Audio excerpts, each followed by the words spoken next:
Let us understand the working of a three-level laser system.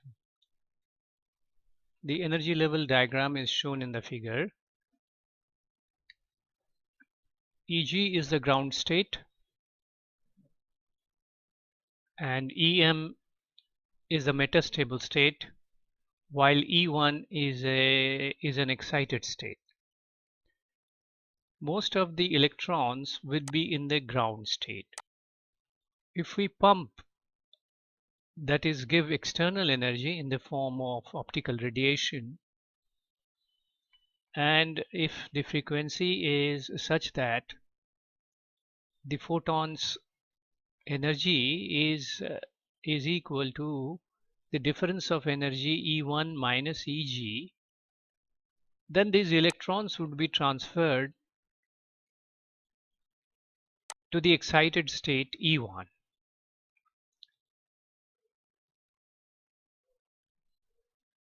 The lifetime of the electrons in the excited state E1 is very small, is of the order of 10 to the power minus 8 seconds. So after that time, the electrons would make a transition to the metastable state Em. While the metastable state, the electrons are more stable. Their lifetime is of the order of 10 to the power minus 3 seconds to 10 to the power minus 5 seconds. So as you pump, more and more electrons would be raised to the state E1, and they will land up in the metastable state Em. From the metastable state, the electrons will make a transition which is called stimulated emission and fall back to the ground state Eg.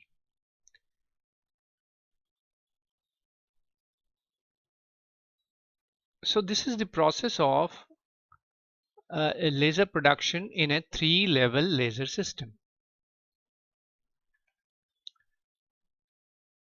Now let us go to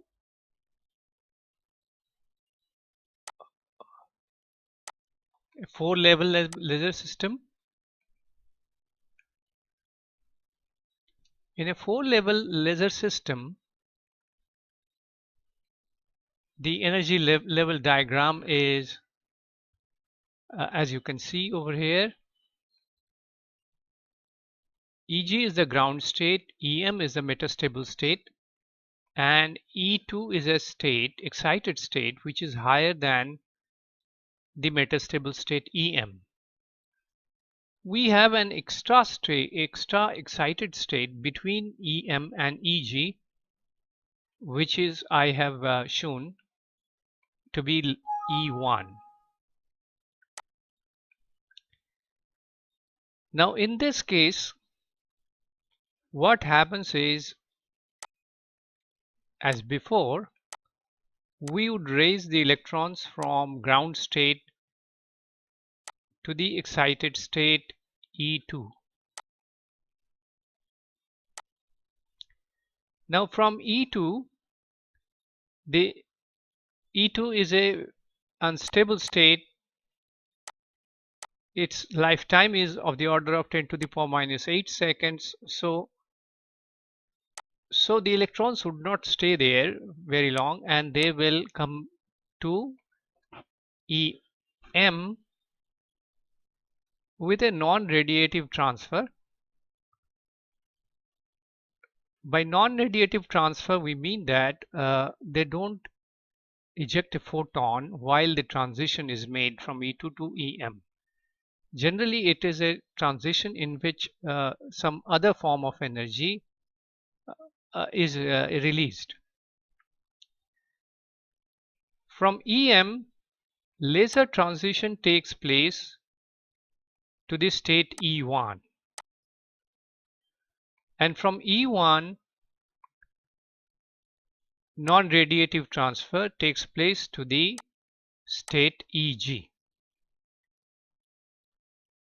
So this is the functioning of a 4-level laser system. Now the question arises, why the 4-level laser system is more efficient than 3-level laser system? Now let us go back to the 3-level laser system. In a 3-level laser system, the majority of the electrons are in the ground state.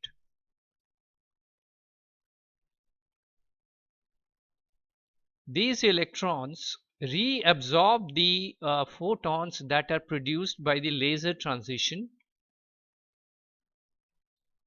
and they will be raised to the metastable state EM.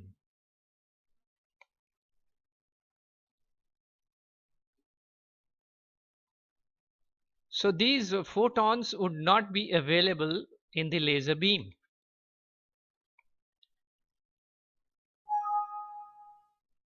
In order to achieve the population inversion, we must continuously pump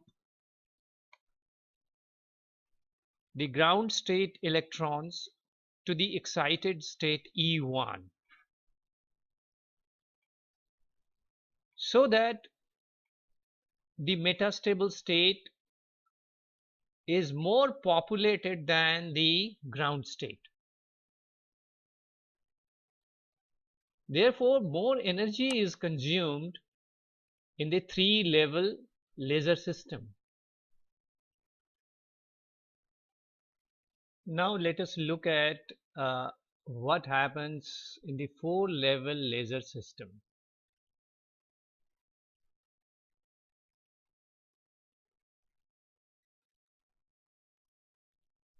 In this system, the laser transition is taking place from the metastable state to the excited state E1.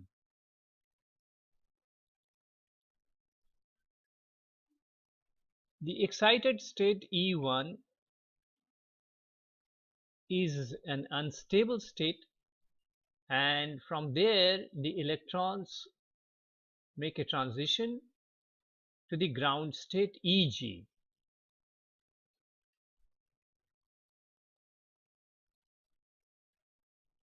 These ground state electrons would not be able to reabsorb the laser photons.